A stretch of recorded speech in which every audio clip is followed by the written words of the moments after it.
Shalom, salam berkat dari kami untuk pendengar sekalian. Saat ini pendengar akan diberkati dengan program Hari Ini Harinya Tuhan bagian yang ke-8. Sebuah program rohani tentang doktrin Alkitab yang menolong kita untuk semakin tertanam dalam kebenaran firman dan bertumbuh dalam kemuliaan. Bersama hambanya, Pendeta Gilbert Lumwendong, STH.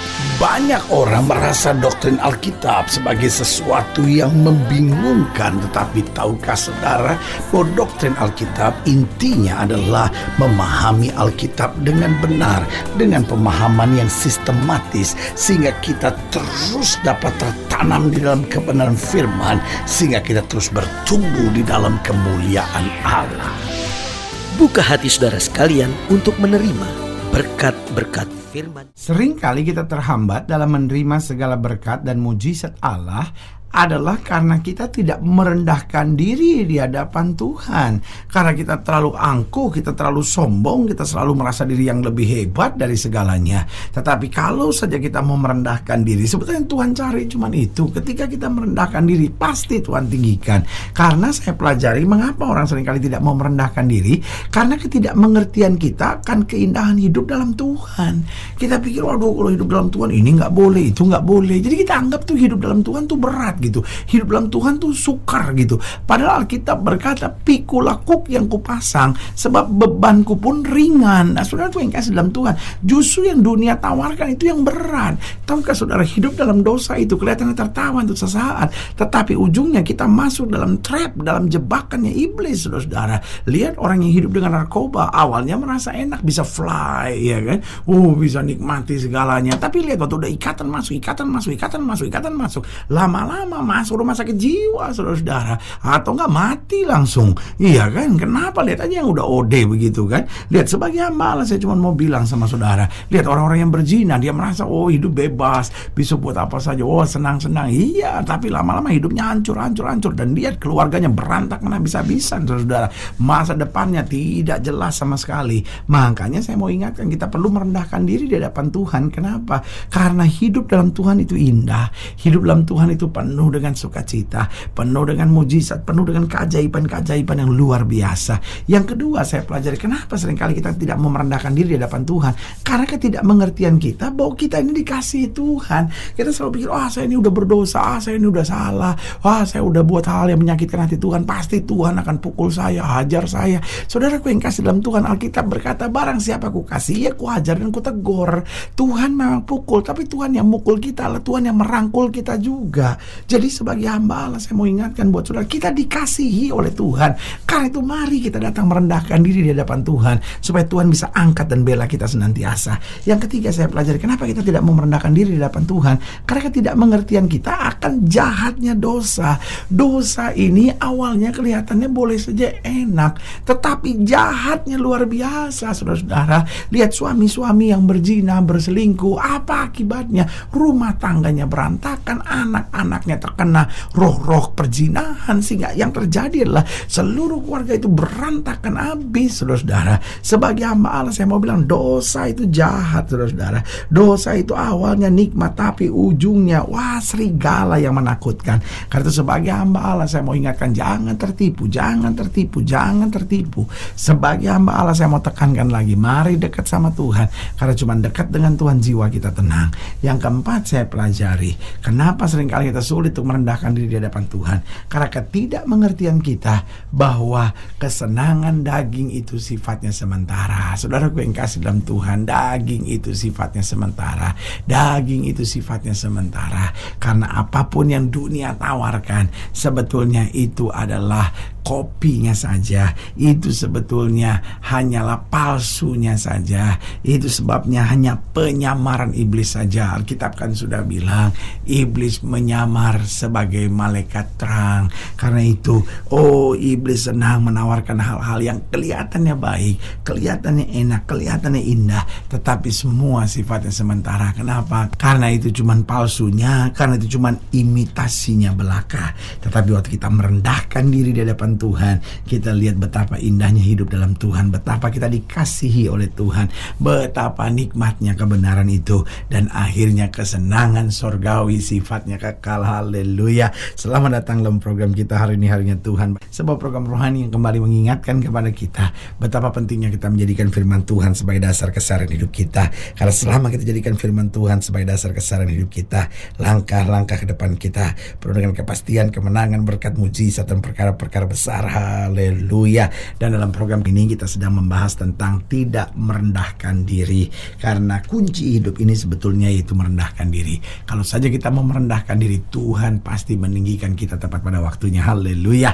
Nah, saudara yang kasih dalam Tuhan, dalam pembahasan tentang tidak merendahkan diri, kita mau sama-sama belajar dari 2 Tawari pasal 33. 2 Tawari pasal 33 ayat yang ke-21, 2 Tawari pasal 33 ayat yang ke-21 sampai ayat yang ke-25.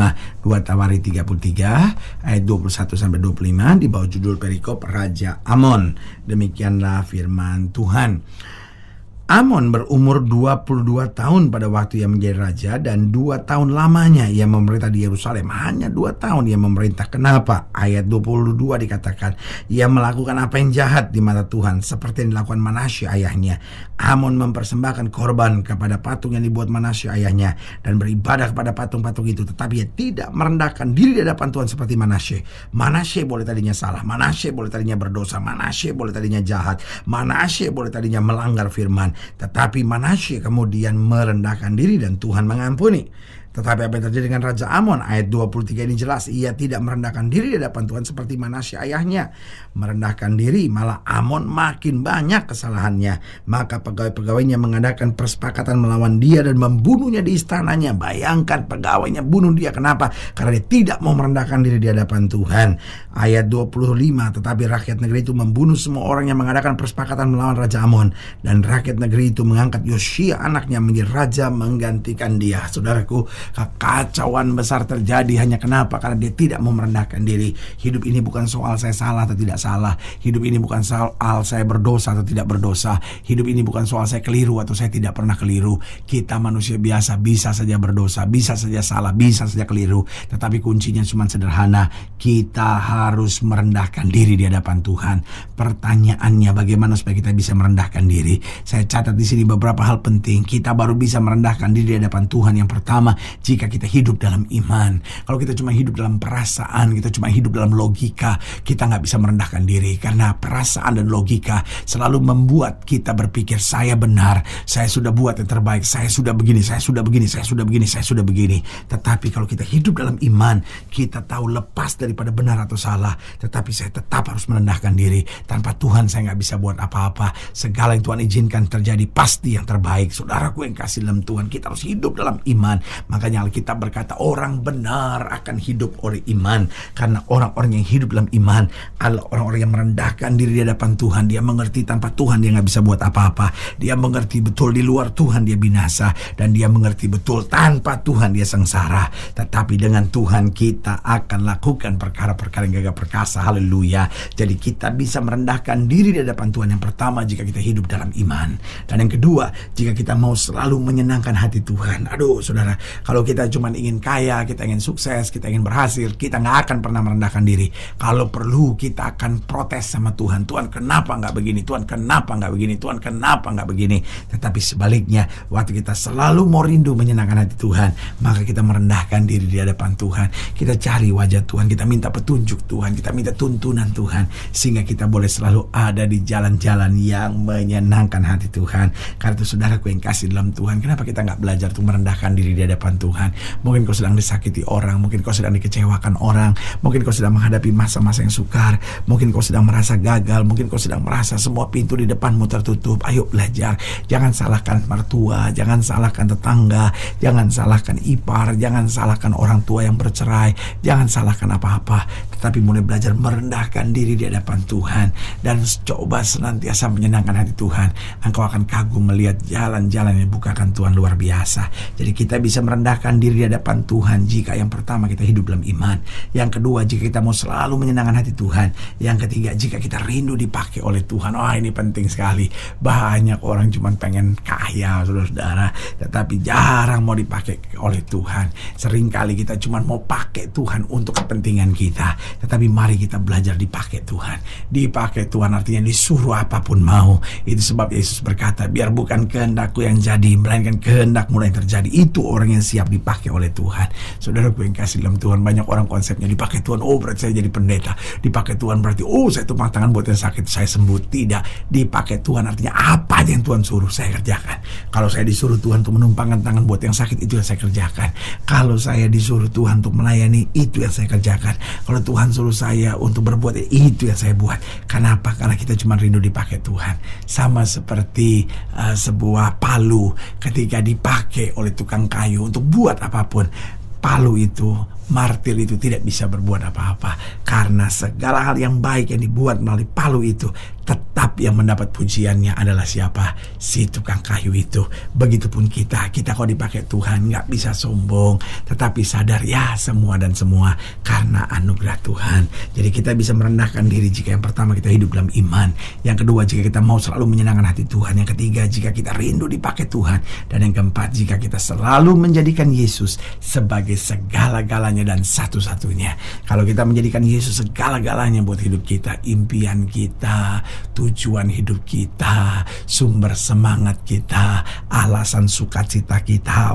Kalau Yesus menjadi segalanya dan Yesus menjadi satu-satunya dalam hidup kita, saya percaya anugerah yang tak terkira Tuhan sedang siapkan buat kita. Haleluya. Saudara yang kasih dalam Tuhan, jika sangat dilayani lebih jauh, hubungi kami melalui telepon, hubungi kami melalui surat, kunjungi website kami, karena kami ada untuk membawa Bapak Ibu sudah senantiasa lebih dekat pada Tuhan dan mengalami kasih kuasa mujizat yang luar biasa. Haleluya. Secara khusus melalui program ini juga saya mau berdoa buat siap saudara yang sakit, siap saudara yang berbeban berat, karena saya percaya bahwa bagi Allah tidak ada perkara yang mustahil. Nah, saudara-saudara yang didoakan secara khusus boleh taruh tangan kanan saudara di dada dan kita akan berdoa. Mari kita berdoa. Bapa, dalam nama Yesus, hamba doa buat yang sakit, hamba doa buat yang berbeban berat, hamba doa untuk setiap mereka sedang menghadapi masa-masa yang sukar, karena hamba percaya bahwa bagi Allah tidak ada perkara yang mustahil. Bapa, hamba berdoa di dalam nama Yesus, Tuhan jamah yang sakit Tuhan sembuhkan, yang lemah Tuhan kuatkan, yang susah Tuhan hiburkan, yang jatuh Tuhan angkat, sehingga hari-hari yang penuh kemenangan boleh berlaku. Secara khusus hamba doa buat mereka yang taruh tangan kanannya di dada, di dalam nama Yesus Tuhan jamah, sehingga anugerah kasih karunia Tuhan boleh menyertai. Bahkan mereka yang mungkin selama ini tidak merendahkan diri dan hari ini mau ambil keputusan untuk merendahkan diri di hadapan Tuhan, Tuhan angkat, Tuhan bela, Tuhan kuatkan, sehingga kami senantiasa hidup dalam iman. Kami mau selalu menyenangkan hati Tuhan, rindu dipakai Tuhan, dan selalu menjadikan Yesus segala-galanya dan satu-satunya. Di dalam nama Yesus kami berdoa. Haleluya. Amin. Saudara gue yang kasih dalam Tuhan, kita sudah berdoa. Ingat, Allah tidak pernah lalai menepati janjinya. Inilah saatnya buat kita untuk bangkit bersemangat, bersuka cita dalam menghadapi segala perkara, karena kita tahu Yesus hidup, Yesus berkuasa, dan selalu menyediakan yang terbaik buat anak-anaknya. Doa saya menyertai saudara. Sampai berjumpa pada program berikut, dan jangan lupa jadikan hari ini